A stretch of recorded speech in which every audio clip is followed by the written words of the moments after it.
the Jacksonville Jaguars. Las Vegas has them at 9.5 wins. They went 9-8 last year, and it's year 2 with Doug Peterson and Trevor Lawrence working together.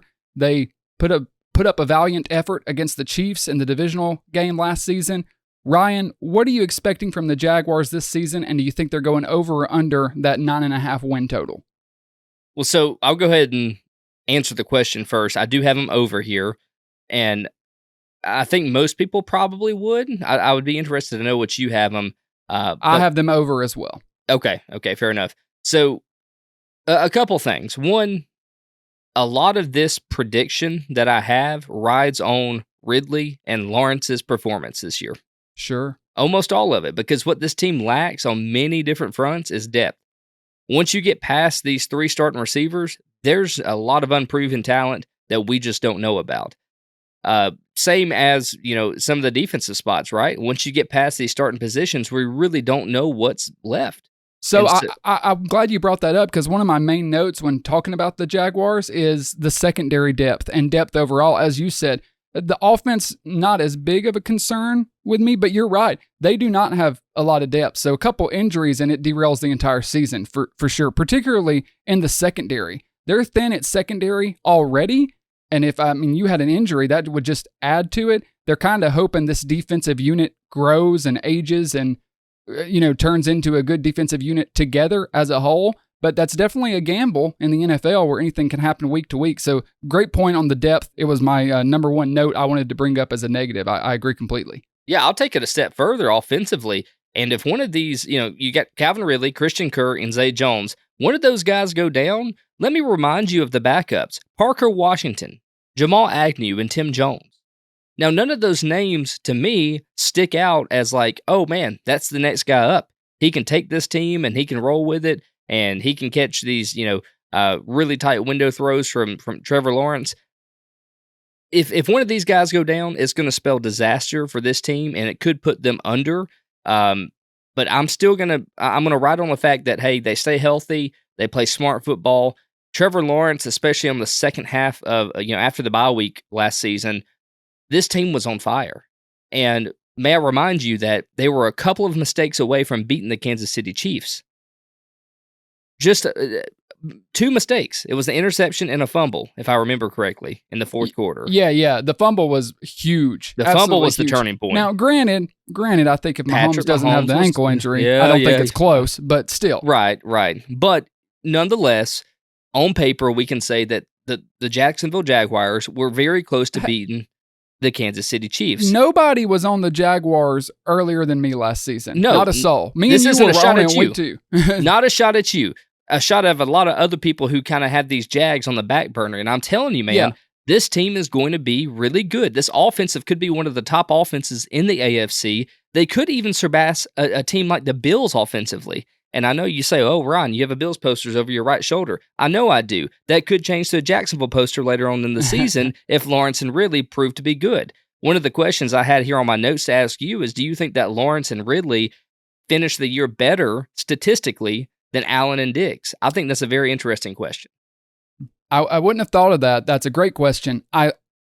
Last time Ridley played a full season in 2020, he had 1,300 yards. Okay, year and a half. We know he's capable of it. We know, even what we've seen from him in the preseason, the little we've seen, he's looked good. We've said, I think a lot of people expect Ridley to come back and be as good as ever. So I think they're going to be a dynamic duo. However, I don't think they'll be as explosive as the Allen and Diggs combination, only because Lawrence has way more weapons than Josh Allen does. Josh Allen has Stephon Diggs, and then it's a drop-off to Gabe Davis, and you're hoping Dalton Kincaid can do something. You mentioned the receivers. You got Ridley, Kirk, and Jones, and that's a good receiving core, but you've also got Evan Engram, one of the most underrated tight ends in the entire NFL. Well, and that duo really showed itself toward the end of the season last year, and one of the reasons they re-signed Evan Engram this offseason. I'm glad they did that. Yeah, me too. What I will say to you, though, is, yes, Diggs and Allen are more explosive, but I don't know if Allen's going to be able to rely on Diggs as much, especially in the short yardage situations. I hope they change that, but that's been their their kryptonite the past couple of years is only going for the deep shot. So I think that's why they bring in Kincaid, though, to do more of the 22 personnel with the 2 tight ends. So I think that's kind of that's at least the tentative plan for the Buffalo Bills as it seems.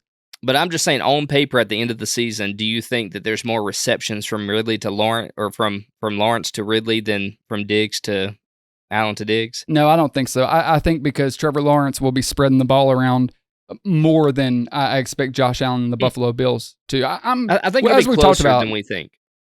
Maybe. I mean, I don't think it's going to be a far cry.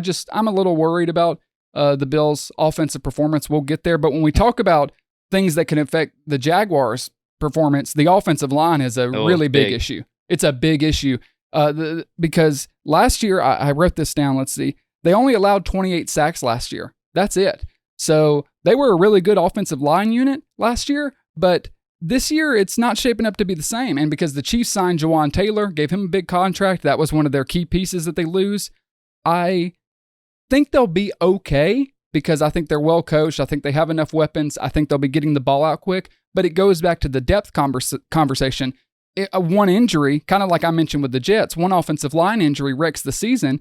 One offensive line injury for the Jaguars really changes the course of the season. And as we said earlier, in any position group for the Jaguars, they're thin. But looking at the lineup here, the way PFF kind of has it arranged is they pretty much have them in grades, A, B, C's, and D's, from 90s to 80s to 70s to 60s. And looking at the Jacksonville Jaguars offensive line, starting offensive line, they're all in the D range. And that's a little terrifying. But it's really about how well this group can come together and form a 5-man front that will actually keep Lawrence a few more seconds in the pocket to be able to find Ridley, to find Zay Jones, to find Christian Kirk. It's going to be interesting to see how well this line comes together and performs as a complete unit. Yeah, I agree. I think they're well coached enough. I think Trevor Lawrence is going to take another step in his development this year. And another addition that I might be a little overlooked is Tank Bigsby, the running back. You add him alongside Etienne, who is more of a open space running back, a really good receiving back. Tank Bigsby is the downhill through the tackles runner that they've been needing. You pair that with Etienne, if they can stay healthy on offense, they're going to be a dangerous team. And their schedule isn't very hard. I've heard people say that they could be the 1 seed in the AFC. And at first I thought it was kind of crazy, but when I started looking at their schedule, it's not that insane because they're in such a weak division. Maybe the Titans can challenge them to some degree. We'll talk about them later. But the Texans and the Colts aren't going to do anything this year. The Jaguars could rise to the top of the AFC in seeding as the other teams kind of eat one another. Does that make sense? Makes perfect sense. Funny you said that, Lawrence taking another step forward. So I think we've seen Lawrence take a step forward every season in his career, and then twice last year. So start of the season, he took a step forward. I think we saw him take another step forward after that bye week. They almost ran the gamut after bye week. They lost one game, and let's just look at some of the teams that they beat in the end of the 2022 season.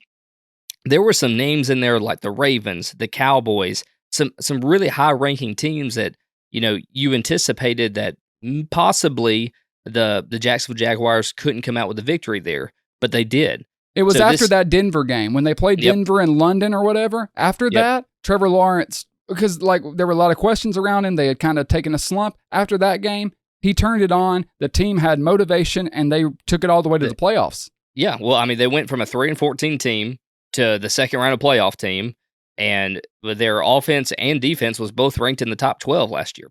So it was a really, really well-oiled unit, toward the end of this season. Let's hope that they can bring it back in to 2023, continue that performance, even take another step forward, because Lawrence is going to have to, and the offense is going to have to. You mentioned Tank Bigsby. I think this is an overlooked player on this team. If I'm not mistaken, he held the most career touchdowns or something like that in running backs for college. Some crazy stat like that I heard.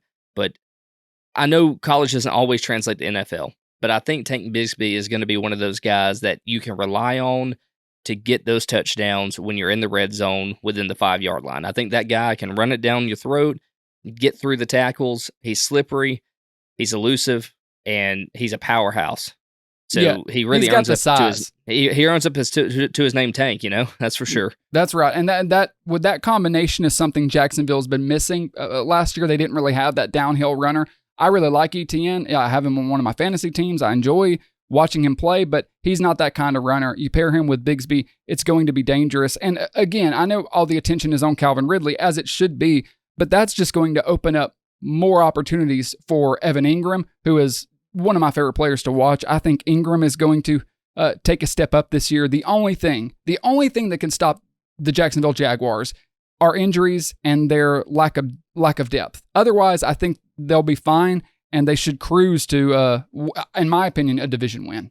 They should on paper, as long as everything goes good. My last question to close this segment out is, I want you to tell me best case scenario and worst case scenario for the Jacksonville Jaguars in the 2023 season. Best case scenario is probably, honestly, best case scenario is a 12-win season where you're the 1 seed and you go to the AFC Championship game. That's absolute best case scenario. Best case. That was going to be mine. Worst case scenario, I think worst case you repeat last year and go 9-8. Only this year 9-8 maybe isn't going to get you into the playoffs. So the worst case scenario would be 9-8 and you miss the playoffs. But even that seems sketchy. I would say maybe 9-8 and then you're bounced in the wild card round. One big injury for me is the worst case scenario, and I know that that's not something we like to talk about in the preseason, obviously, but that is the ultimate sword to the throat, if you will, for this team to kind of collapse. If you have Ridley go down, I don't really know the path forward for these guys for finishing, a 10-win season even. See, it's funny you say that because I don't think losing a receiver is that big a deal. I mean, obviously losing any player is a big deal. With this receiving core, I think it is. If somebody like Ridley, I do think it is. And I would say the same, by the way, for the Buffalo Bills. If they lost Stephon Diggs, it's a completely different team, and a team that's not nearly as deadly. Yeah, I think those aren't proper comparisons, though, because if you take out Calvin Ridley, you've still got Christian Kirk and Jones and Evan Engram. Like, I think they're going to be fine. So but what was your worst case scenario? They repeat last year, right? Yeah, worst case scenario. You lose Ridley, and then you're pretty much left with the same receiving core you had last year. They repeat last year. So our worst case scenarios kind of line up, to be honest. Damn, I don't like the logic coming at me.